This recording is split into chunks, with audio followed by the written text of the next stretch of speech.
Um, Start with invocation. Om Namo Bhagavate Vasudevaya. Om Namo Bhagavate Vasudevaya. Om Namo Bhagavate Vasudevaya.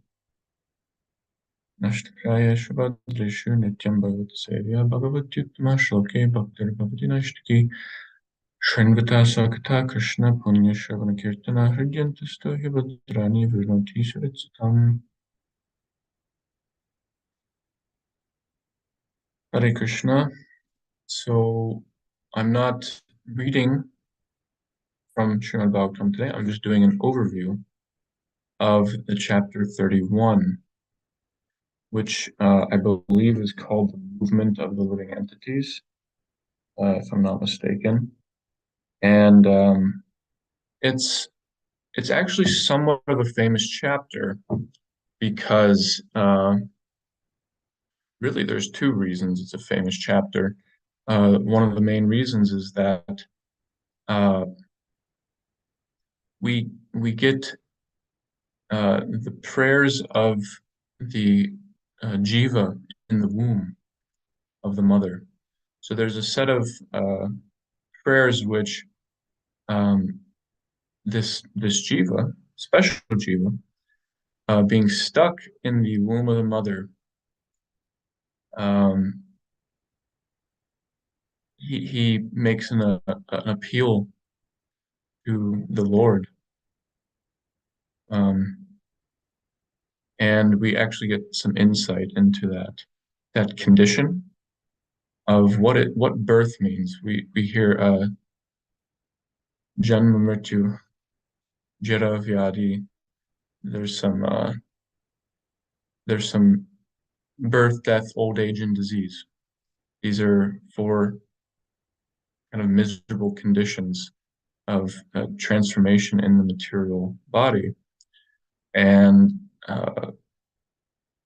often birth is overlooked as being a miserable condition, especially if you have someone with a baby or you know someone. I mean, it's a very joyous event. Someone was born, some soul was brought into the world. And for devotees, of course, it certainly is joyous because another uh, bhakta, potential devotee, is coming into the world. But it's actually a very challenging situation. Just like death is not very pleasant. There's a lot of suffering. Old age is not a pleasant thing. There is dukkha involved, disease. So similarly, birth, we get insight into this condition actually um, from the Srimad Bhagavatam, a condition that we all have gone through many, many innumerable times, but we forget. And when we have babies of our own, or we have friends, family who have children, and the baby is born, we might get a little insight into it, but not what the Srimad Bhagavatam is able, the insight that the Srimad Bhagavatam is able to convey to us. So that's the great fortune of Shastra, is actually we are able to um, our awareness and knowledge is expanded beyond our um, capacity that we have with our senses, our own senses in mind. We're not able to conceive what it's like in the womb because of our memory, hatha smriti, that's said at the end of the prayers when the prayers are over and the child comes out of the womb. His smriti, his remembrance of that condition, hatha, it's destroyed. So that happens to all of us. We cannot recall that condition. Um, in much of the same way as someone who goes through a traumatic incident in life, they have a very difficult time placing their memory back on that incident. I don't know if you've ever heard this, but people who go through, trauma of some sort or other, abuse, or who knows, some sort of trauma, like as a child especially, their memory actually blocks it out. They don't they're not consciously able to remember that anymore because it's a biological protection. It is so painful that it might kill them, the remembrance of such a condition. So biologically, the memory kind of wipes it out.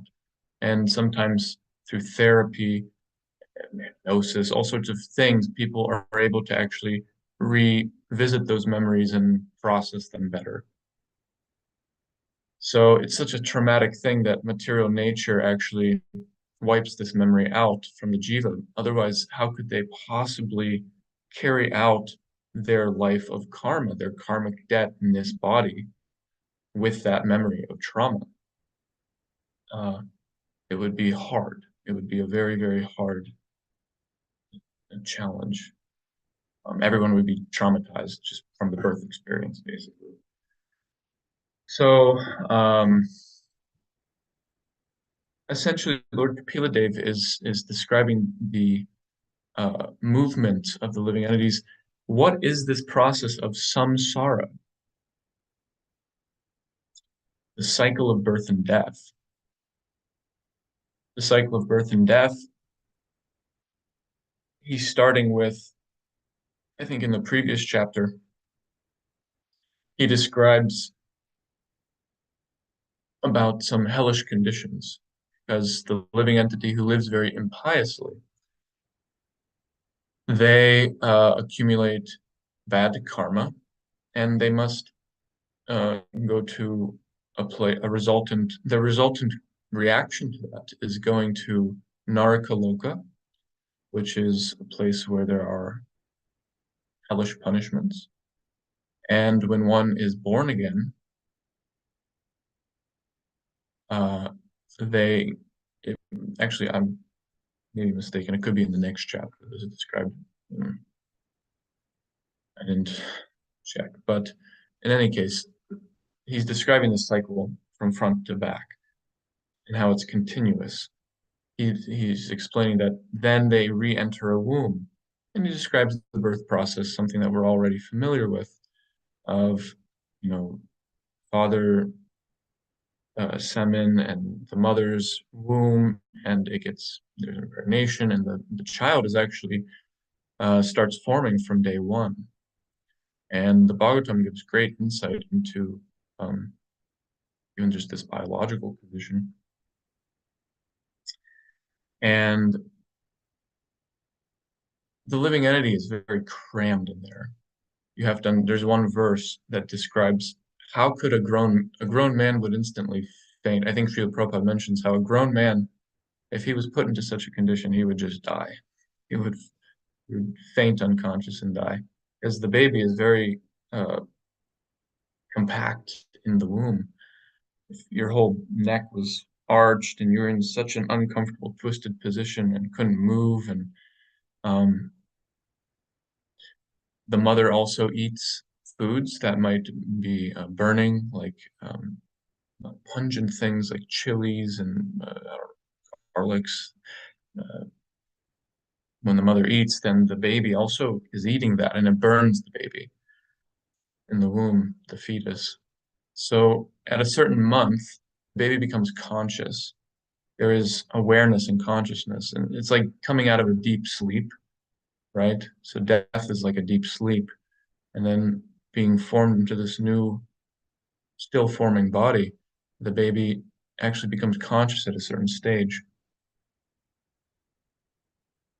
And and experiences this suffering.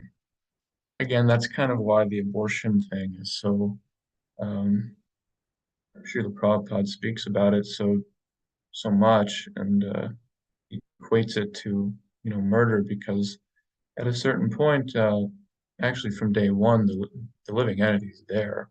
It's just kind of asleep. It's kind of in a deep slumber. But at a certain point, like month 6, like that, the living entity is actually conscious. So uh, I don't know, no matter what, it's clear from the page of the Bhagavatam that it's not okay to kill the living entity there. Um, so beautiful, beautiful prayers are said, and it should be made clear that not every jiva in the womb makes these prayers. Um, Not every jiva in the womb. It said that the living entity Labdha Smriti, Janmakoti, um, Janmakoti something, Janmakoti karma, I forget the Sanskrit, but the living entity actually obtains remembrance at this point of consciousness, sixth or seventh month into the pregnancy. Um, there's a great experience of suffering, great experience for the reasons that were mentioned. Now,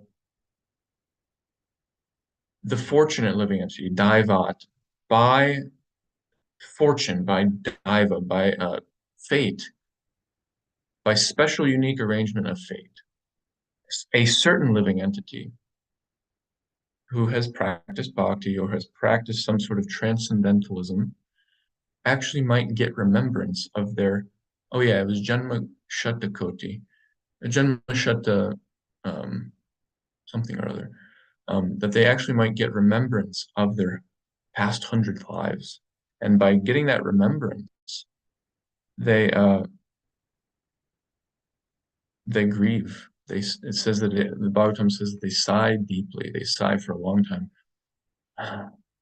This long breath out, great grievous sigh, because they can remember here they are in this place, in this womb, in this fetus, suffering so much, um, and they can remember 100 lives.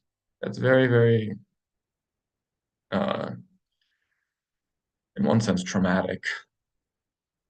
But from that, because of the previous sukritis of bhakti or yan, they make they make kind of uh, an appeal to the Lord, to the one who has put them in this condition.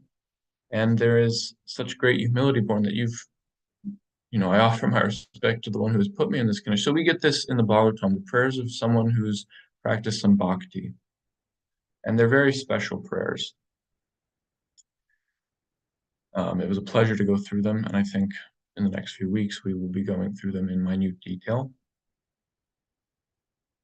Janmashata Udbhavam, thank you. Thank you, Prabhu. Yes, that was it. Udbhavam. So that Labdha Smriti, that remembrance is attained of those births. And yeah, there's glorification of the Lord for the one who is actually able to Akutabhayam. This is one of the names that the living entity addressed the Lord as Akutabhayam, one who is uh, knows no fear anywhere. The lotus feet of the Lord, right? Abhaya Charanavindam, right? The lotus feet of the Lord are fearless, Abhaya, or Akutabhaya. There's fearlessness. And this living entity is actually experiencing fear. In the material world, the greatest illusion is that everything's cool, everything's okay. Actually, the greatest illusion, like materially speaking, everything's just fine here. One senior devotee once told me that he had prayed sincerely when he was in Vrindavan for the Lord to show him the real, true nature of reality, of this world of reality. And he prayed very sincerely, please show me the true nature of reality, true nature of this material world. And that evening, he got very sick. And for the next week, he had to go to a hospital. He had a horrible, horrible fever, and doctors didn't know, almost leaving his body. And then he did recover, but he told one of his godbrothers what he prayed for. And I forget who it was, but he said, no, no, no. You don't pray for that. Don't pray for that. Just pray for Krishna's mercy, his prema. Don't pray for that. So I thought that was funny. I was thinking of that the true nature of the world when we actually are in that condition, sometimes it is easier to pray like this living entity. But as we find out um, even for the bhakta, but especially for the materialist, for someone who has no bhakti samskars, when they come out of the womb into this world, the baby is born, then this smriti is destroyed, this remembrance of previous lives, this remembrance of the womb itself, of that experience, of everything they prayed, of everything they thought of.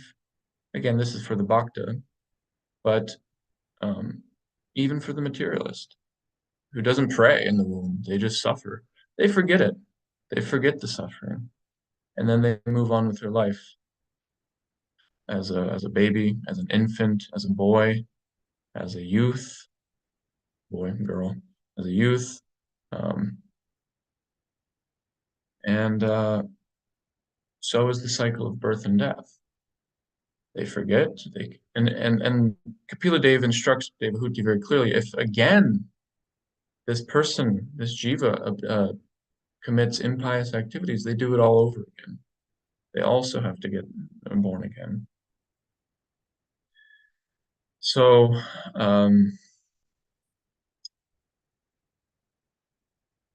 by explaining this cycle, there is meant to breed a sense of detachment from the material body and even from the material circumstance.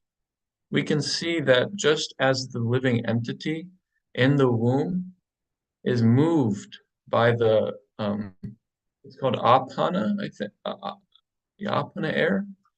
There's different life airs in the body, and so there's an air that pushes down in women's bodies, and the baby is able to come out like water breaking, right? And when just as this happens, somewhat spontaneously, suddenly, uh, and the baby has no choice. Can't say, "Hey, wait a minute, I'm not done in here." It comes out whether it likes it or not, and it's a great struggle we also hear from this chapter, how difficult that process is.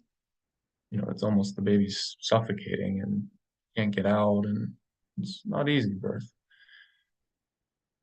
Um,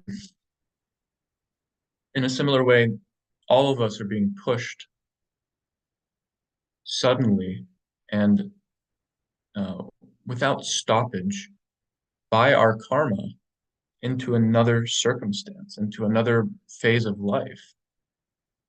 I think about it. I just turned 31. My birthday was a few days ago.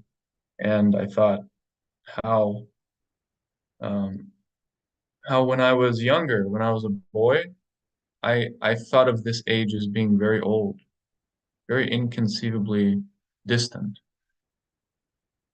And I truly identified with that age of being 13, 14, or even 7 or 8, 9 years old. I truly identified with that. And somehow, very seamlessly, I've become 31 in this body. I don't know how it happened. I don't really remember the steps. I haven't taken notes. It just happened seamlessly. Um, and I still identify with this now. I'm fully identifying with this. When I see little like younger children in the store, like youths, 14s, or I look at them and think, oh, they're so young. And I just identify with this age now. And I think that's how it's going to happen as I get older and older. So uh, we're just getting pushed, just like the baby with the life air at birth. We're getting pushed seamlessly to the next circumstance, whether we like it or not. And in this chapter, we can have a greater look at actually the different stages. Kapila Dev is explaining these different stages. He takes a stop at birth to really elaborate on this birth phase in the womb and describes that because there is no remembrance of it. That's the issue, unless for some maybe great yogi, but for most of us, it's not the case. And with the goal of becoming detached and not fearing death, and not and also not paying so much attention into this particular circumstance which we are suddenly thrown into, that this is it, this is me, this is the all in all. The mind gets very focused on identifying with this circumstance. But to take that step back, the last few verses explain one should not exaggerate the material enjoyment of whatever stage of life you're in, and one should not view death with horror. One should live a little detached and focus on more of transcendental matters, more of those matters of the Atma. What is going to benefit the Atma? Because the body is always changing, and different things will always benefit it. Different things will always be suffering to it. So it's a wonderful pages of the Srimad Bhagavatam, and we're very fortunate we'll be going through it in the next few weeks in more detail, especially these prayers of the jiva in the womb. Each verse is very, very beautiful. I wish I could elaborate more on that now, but yeah, you'll have to stay tuned.